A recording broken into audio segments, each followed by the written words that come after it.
Bonjour à tous, après un Black Friday, on a eu encore des surprises ce samedi, mais c'est la période, c'est la saison des tocards. En juillet et surtout en août, vous allez voir les tocards, il va y en avoir, donc protégez-vous et puis mettez-vous pour une fois à jouer les tocards. Sortez de la logique, vous avez vu, j'ai bien fait d'enlever Fidèle Royal, je pressentais qu'il allait être au galop et il a été au galop. Bon, attention aux favoris douteux. Moi, ce dimanche, alors là, je me dis, mais comment est fabriqué le programme? D'habitude, le dimanche, on a de belles courses. Et bien là, on nous emmène à Dieppe, c'est le plus mauvais quintet dominical de l'année. La Réunion, avec 3 courses de débutants, je me demande pourquoi on nous sert cette réunion et ce lot qui mériterait de courir en semaine, mais pas un dimanche. Comment voulez-vous qu'on passionne le public sur tout cela? Ce n'est pas possible. Malgré tout, on va essayer quand même de trouver la bonne combinaison. Je tente un peu l'Arlésienne des quintets parce que souvent on en parle et il n'est pas toujours à l'arrivée, mais je me dis que c'est son plus facile tiercé de l'année. Je le mets en tête, le 9 Bjedro, qui peut venir l'emporter. Le lot est dans ses cordes. Et puis le 10 Onwolf part avec la grosse confiance de son entraîneur. Le cheval est au top du top, il reste sur 2 gagnes, mais s'il gagne 3 fois de suite, le handicapeur va être très très méchant avec lui. Est-ce qu'il a intérêt à gagner 3 fois de suite quand on a un cheval de handicap de 8 ans? J'en suis pas persuadé. Voilà.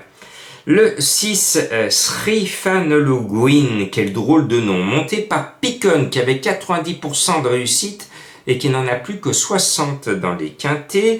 On lui reste quand même malgré tout fidèle. Le cheval est 5e du quintet récent référence. Il devrait, dans ce lot moindre, figurer à l'arrivée. Et puis, le 13 Zarika, qui pour sa rentrée a fini en tête des battues du quintet référence, devrait, à la faveur de quelques progrès, figurer cette fois dans les 5, dans le club des 5. Elle porte le numéro 13. Le 14, Combermère est le cheval de Madame Colombo. Actuellement, il est en plein boom. Il est lâché au poids, monté par Eddie Ardouin. Tous les feux sont au vert. J'aime bien au tableau le 5 Chiliporte. Très régulier, pratiquement toujours dans les 4, pourvu que sa régularité se confirme. Et puis, le plus chargé de tous vient de gagner dans une petite course à Aix-les-Bains, où je disais à mes abonnés des pronos du cœur, ne jouez surtout pas gagnant Maki parce qu'il n'a pas du tout intérêt à gagner. Et le cheval Maki à Aix-les-Bains est parti à égalité. Il a fini dernier et j'avais prévenu. Bon. Wood City ce jour-là, puisqu'il ne jouait pas à cache-cache avec le handicapeur, ce numéro 1 a gagné sa petite course. L'argent est pris.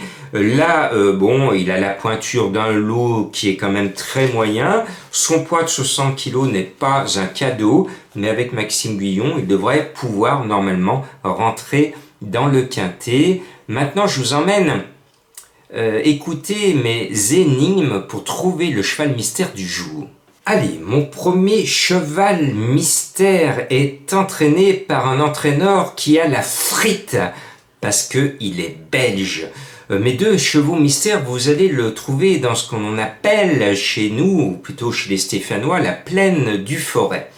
Alors, vous allez construire peut-être un château en Espagne. Eh bien non, ce château est en Belgique, mais il va venir se planter ici, proche des terres lyonnaises. Qui est-il? Et ce belge entraîneur vient pour en gagner 3. Mais chut, je ne vous ai rien dit.